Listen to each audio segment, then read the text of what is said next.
אזרחי ישראל, גרוני אמנם ניחר הערב, אבל קולנו נשמע ברמה. אנחנו נמצאים ברגע מכריע בתולדות ישראל. לפני שעה קלה, מבצע עם כלביא יצא לדרך. הטייסים האמיצים שלנו תוקפים מספר רב של מטרות ברחבי איראן.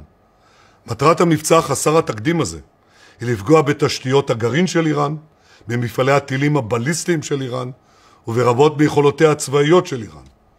מבצע זה יימשך ככל שידרש, עד שנשלים את המשימה להדוף את איום ההשמדה שמרחף מעל ראשנו.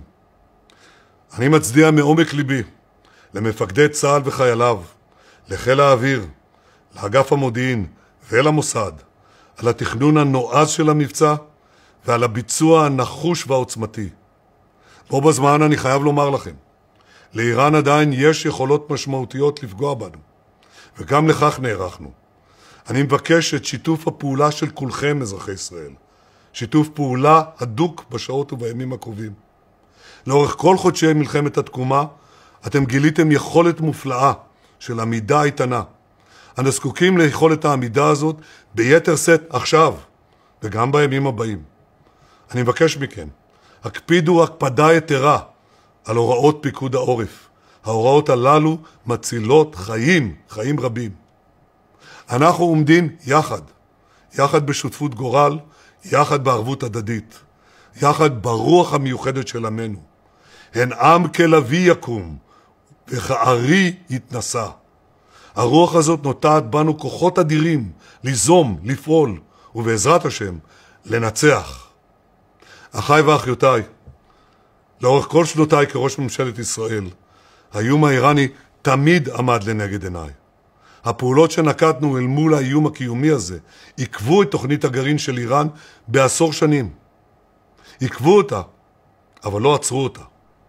בשנים האחרונות איראן העשירה אורניום ברמה גבוהה שמספיקה ל9 פצצות אטום. ובחודשים האחרונים איראן נקטה צעדים בתחום הנשקה מלשון נשק, צעדים שהיא לא עשתה אף פעם. וצעדים אלה קרבו את איראן להשגת נשק גרעיני בתוך זמן קצר, נשק שיכול לאיים על עצם קיומנו.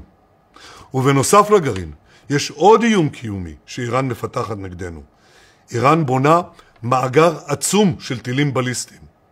טילים אלו מגיעים מאיראן לישראל תוך דקות ספורות. כל אחד מהם נושא טון חומר נפץ. התוכנית של איראן היא לייצר תוך 3 שנים 10,000 טילים כאלה, ובתוך 6 שנים 20,000.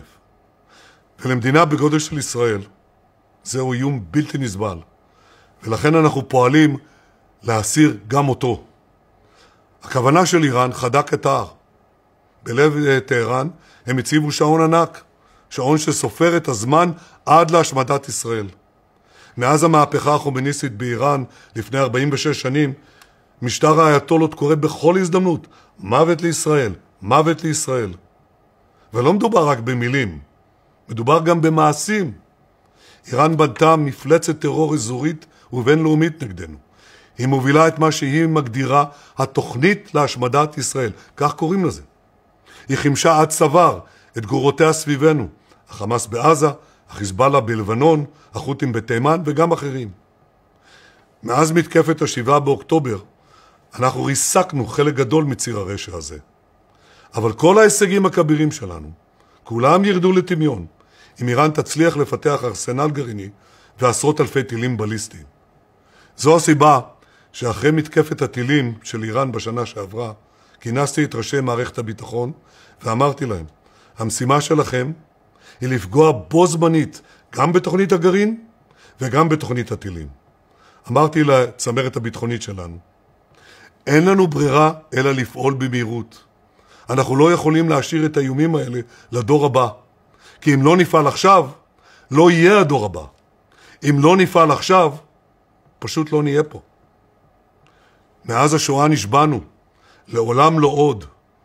לעולם לא עוד זה עכשיו. היום הוכחנו שהפנמנו את לקחי ההיסטוריה. כשהאויב אומר שהוא מתכוון להשמיד אותך, תאמין לו. כשהאויב מפתח את היכולות להשמיד אותך, תעצור אותו. אני רוצה לפנות מכאן לעם האיראני. אנחנו לא האויבים שלכם, ואתם גם לא האויבים שלנו. יש לנו אויב משותף, וזהו משטר העריצות שרומס אתכם קרוב ל-50 שנה. המשטר הזה גזל מכם את האפשרות לחיים טובים. ואין לי ספק שיום השחרור שלכם מן העריצות קרוב מתמיד. וכשזה יקרה, ישראלים ואיראנים יחדשו את הברית בין שני העמים העתיקים שלנו.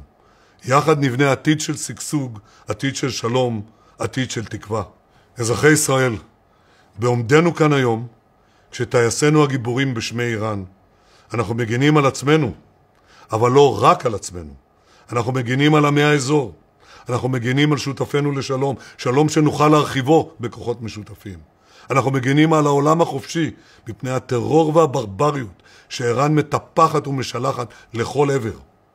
רבים בעולם, גם אם אינם מודים בכך בגלוי, יודעים בליבם שבזכות הנחישות והגבורה שלכם, אזרחי ישראל, ובזכות הנחישות והגבורה של לוחמי ישראל, העולם יהיה מקום בטוח יותר. אני מבקש להודות לנשיא טראמפ על עמדתו האיתנה. הוא אמר פעם אחר פעם שאסור שלאיראן יהיה נשק גרעיני. אני מודה לו על תמיכתו העקבית במדינתנו במשך כל שנות כהונתו כנשיא ארצות הברית. אזרחי ישראל, לפנינו ימים קשים, אבל גם ימים גדולים. מה שאנחנו עושים היום יחקק בתולדות ישראל ובתולדות העמים כמאבק לניצחון הטוב על הרע וניצחון האור על החושך. יחד נעמוד נחושים ואיתנים. יחד נזכור את דברי משה רבנו ליהושע בן נון, חזק ואמץ. יחד, בעזרת השם, נבטיח את נצח ישראל.